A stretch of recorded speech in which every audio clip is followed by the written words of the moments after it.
बहुत से सवाल बहुत इंटरेस्टिंग, उनमें से इंतखाब वाकई एक मुश्किल काम होता है। अमेरिका से डॉक्टर अब्दुल इनका सवाल शामिल करते हैं। क्या पाकिस्तान ने बड़े लीडर पैदा करना बंद कर दिए हैं या हमारी किस्मत में नवाज शरीफ, ज़ियाउल हक, जरदारी, मुशर्रफ, इमरान खान इन्हीं जैसे लोग रह गए हैं? प्रॉब्लम इज़ कि हमने कोई ऐसा लीडर नहीं पैदा किया जो हमारी 20 साल, 30 साल, 50 साल की प्लानिंग करे। एजुकेशन, वाटर रिसोर्सेज कि हमने कैसे चलना है, ये हमारा इस तरह से आगे गोल है। अगर आप देखें तो हमारी लीडरशिप में ख्वाजा आसिफ, फैसल वाउडा कोई बातें सुन के हंसी आती है। आपकी क्या राय है कि what is the problem? In all seriousness संजीदगी की बात यह है कि अवाम लीडर्स पैदा करती है और वो दूसरा ये है कि people get the leaders they deserve.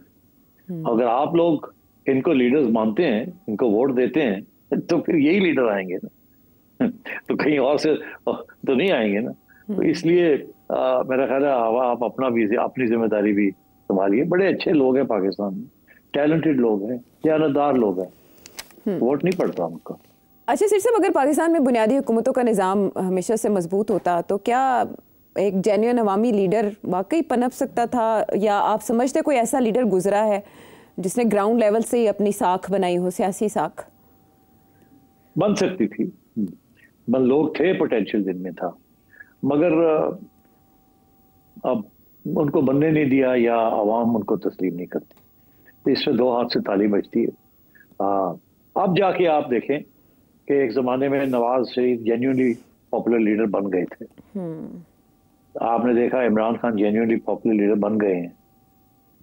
तो ये सिलसिला ऐसे ही चलता है। इसीलिए ये सारी बात होती है ना जी, टेक्नोक्रेट्स।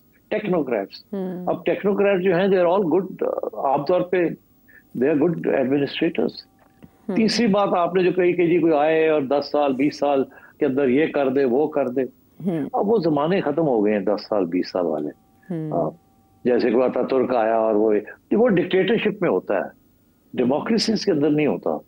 डिक्टेटरशिप जो है, अयूब खान 10 साल रहा, ज़ियाउल हक 10 साल रहा, मुशर्रफ 10 साल रहा, बात खत्म। और मैं ज्यादा क्या कह सकता हूँ आपने इशारों में बहुत बड़ी बात समझा दी है।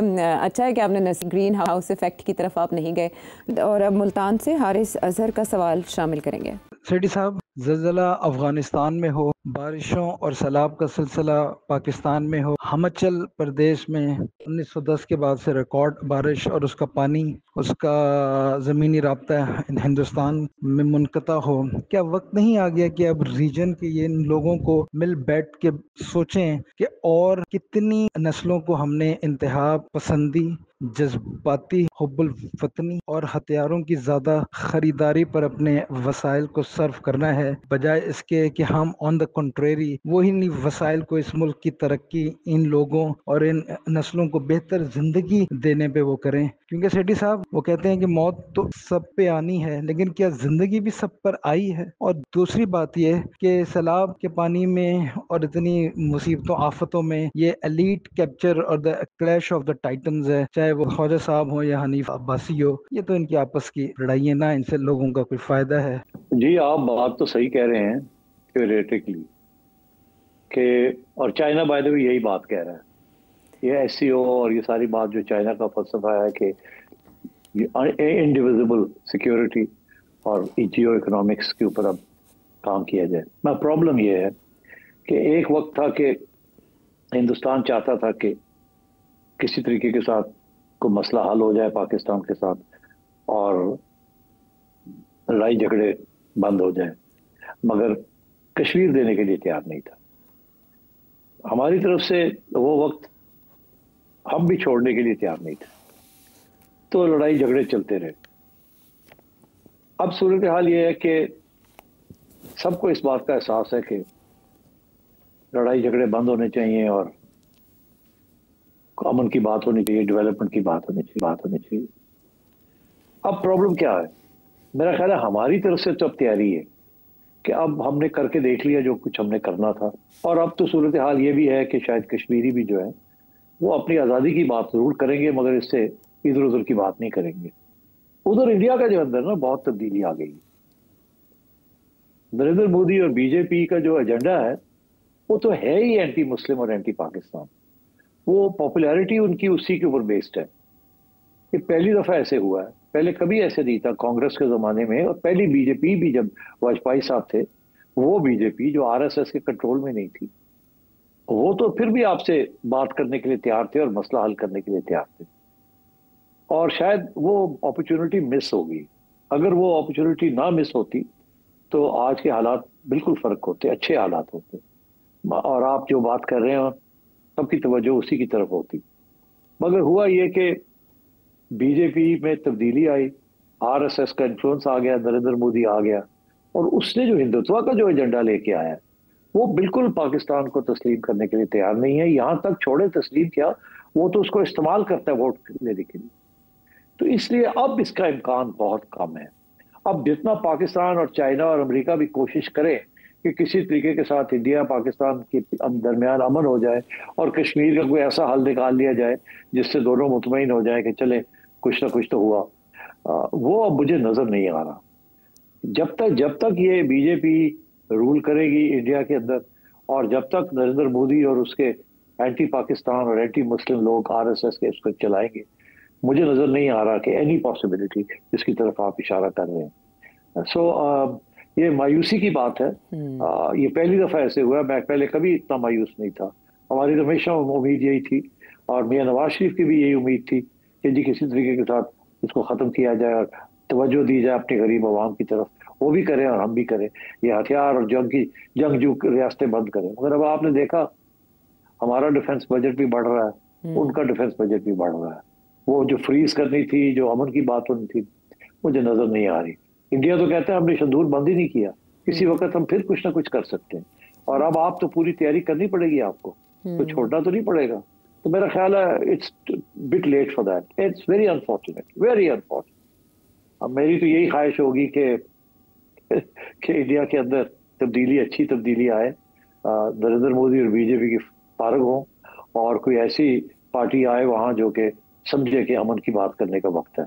मैं समझता हूँ पाकिस्तान तैयार है अमन के लिए। और इसके लिए इंडिया में तब्दीली ज़रूरी है क्योंकि हिंदुत्व नज़र वहाँ जा रही है। अच्छा सिटी साहब, ये अभी की खबर है कि मकबूजा कश्मीर में फील्ड मार्शल आसिम मुनीर की तस्वीरों वाले पोस्टर्स चस्पा किए गए हैं यौम दिफा पर, और उन पर लिखा हुआ है कि वो वक्त दूर नहीं जब कश्मीर आज़ाद होगा। हाँ, अब देखे ना, इस किस्म की चीज़ जब होती है तो फिर और भी टेंशन क्रिएट हो जाएगी ना। अब ये तो कहेंगे जी पाकिस्तान ने करवाया ये, तो आप समझे कि दिस मैटर इज कंटिन्यूइंग। अब इसके बाद कराची से सिकंदर, कराची का आखिर क्या हाल है? कराची एक पाकिस्तान का सबसे बड़ा शहर है, बिजनेस हब है, और ये नहीं मालूम कि इसकी आबादी 1.5 करोड़ है, 2.5 करोड़ है, 3.5 करोड़ है। तो जब इतनी बड़ी वेरिएशन है, जब हम इसी को सर्टेन नहीं कर सकते कराची की आबादी कितनी है, तो किस तरह से यहाँ पे इंफ्रास्ट्रक्चर की डेवलपमेंट हो सकती है, कराची की डेवलपमेंट हो सकती है? इसमें सबसे बड़ी रुकावट क्या है? अब सूबे भी नहीं बन सकते, जैसा आपने लास्ट प्रोग्राम में अर्ज किया था। बल्दियाती निज़ाम किसी हद तक एक्टिव है, अब तो पीपल्स पार्टी का मेयर भी है। तो आखिर इसका हल क्या है? क्या कराची अगर मफलूज हो जाएगा तो पूरा मुल्क चल पाएगा? इसका जवाब जरा दें कि कराची में क्या सिस्टम होना चाहिए जिससे कराची का मसला हल हो और कराची वालों की जिंदगी जो है वापस सुकून में आ सके। जी देखिए, इसके ऊपर पहले भी बात हुई है। कराची में अवाम जिसको वोट देगी ना, वही कराची का मसला हल कर सकते हैं। अगर अवाम नॉन पीपीपी किसी को तो वोट देती है और असेंबली पीपीपी के हाथ में, वो कुछ नहीं करेंगे आपके लिए। वही लोग आपके लिए करेंगे जिनको आप वोट देते हैं और जिनके पास पैसे हैं। तो एक सूरत तो ये है कि आप लोग सारे पीपल पार्टी के पीछे लग जाएं और पीपल पार्टी को लंबा ही वोट दें आप, ताकि कराची की सारी सीट्स पीपल पार्टी की हों। फिर वो कहेंगे वाह जी हमें सीटें मिल गई, अब हम कराची के लिए कुछ करते हैं, हम अपना वोट बैंक को बरकरार रखते हैं। अगर आप MQM और इधर उधर वोट देंगे और वो बिखर जाएंगे तो फिर कुछ नहीं होगा। एक तो ये, क्योंकि जाहिर है आप क्यों करेंगे, आपने वोट अपने दिल के साथ देना है, जिसको आप पार्टी के साथ आपका तल्लुक है उसको देंगे, तो इसलिए ये मसला आपका हल नहीं हो रहा।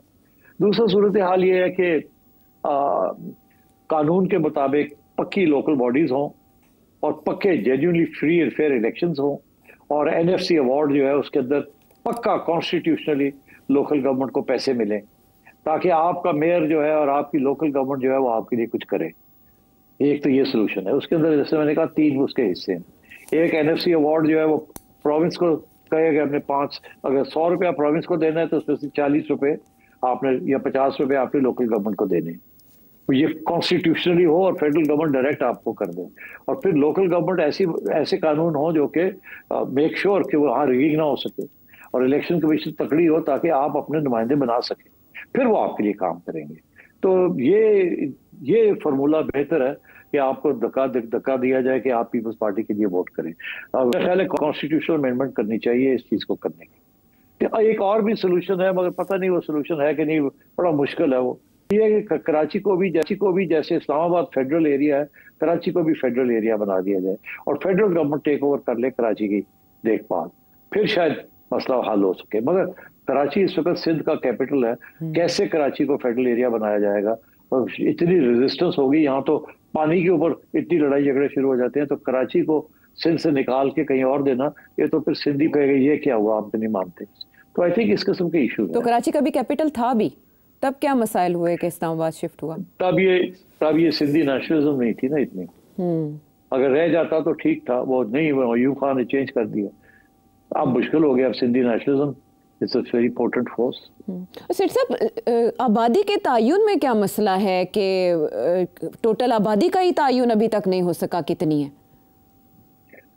ये बस वही मसले हैं कि कोई कहता है 20 मिलियन है, कोई कहता है 10 मिलियन है।